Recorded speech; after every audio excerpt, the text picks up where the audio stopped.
Hello guys, എല്ലാവർക്കും good morning. അപ്പം ഞാൻ ഇന്നൊരു വൈകി തുടങ്ങുന്ന ഒരു കുക്കിംഗ് വീഡിയോ ആണ് കാണിക്കാൻ പോകുന്നത്. അപ്പോൾ അതിന് മുന്നേ ആദ്യമായിട്ട് വീഡിയോ കാണുന്നവരാണെങ്കിൽ ചാനൽ തീർച്ചയായിട്ടും സബ്സ്ക്രൈബ് ചെയ്യാനും ലൈക്ക് ചെയ്യാനും കമൻറ്റ് ചെയ്യാനൊന്നും മറക്കരുത്. അപ്പോൾ ഇന്നത്തെ കുറച്ച് മലക്കറി വെച്ചിട്ടാണ് ഇന്നത്തെ പാചകം എന്ന് പറയുന്നത്. അപ്പം ഞാൻ കരുതി കുറച്ച് പയറും ഉണ്ട്, ഉരുളക്കിഴങ്ങും ഉണ്ട്, മുരിങ്ങയ്ക്കൊക്കെ ഉണ്ട് കേട്ടോ. അപ്പം ഞാനിതിൽ നിന്ന് നമ്മുടെ വെള്ളരിക്ക ഒഴിവാക്കി കേട്ടോ, തക്കാളി ഉണ്ടായിരുന്നു.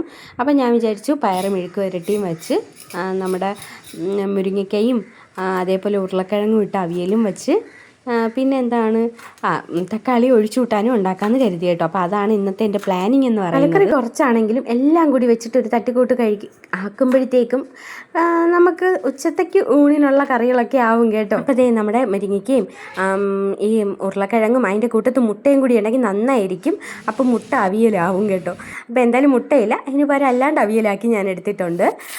പിന്നെ നമ്മുടെ ഒഴിച്ചുകൂട്ടാൻ വെച്ചു, അത് കടുക് വറുത്തെടുത്തു, അത് റെഡിയായി. പിന്നെ അതിനൊക്കെ ഞാൻ കടുക് താളിച്ചൊഴിച്ചു.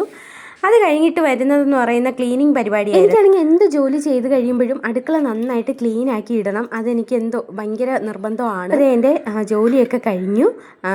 നമ്മുടെ ഒഴിച്ചൂട്ടാനും മെഴുക്ക് വരട്ടിയും അതുപോലെ അവിയലും ചോറും ഒക്കെ ഇതിൻ്റെ കൂട്ടത്തിൽ ഒരു കഷ്ണം വറുത്ത മീനൂടി ഉണ്ടെങ്കിൽ ഇനി പിന്നെ പറയുകയും വേണ്ട, ഊണ് കുശാലായി. ഞാൻ തന്നെ അങ്ങനെ നോക്കി നിന്ന്. എന്താണെന്നറിയാമോ, ജോലിയെല്ലാം കഴിഞ്ഞ് അടുക്കളയൊക്കെ നീറ്റായി കിടക്കുന്ന കാണുമ്പോൾ തന്നെ ഭയങ്കര മനസ്സിനൊരു സംതൃപ്തിയാണ്. അങ്ങനെ ഒരു സംതൃപ്തി നിങ്ങൾക്ക് കൊണ്ടുവന്ന് കമൻറ്റ് ചെയ്യട്ടോ. അപ്പോൾ ബൈ.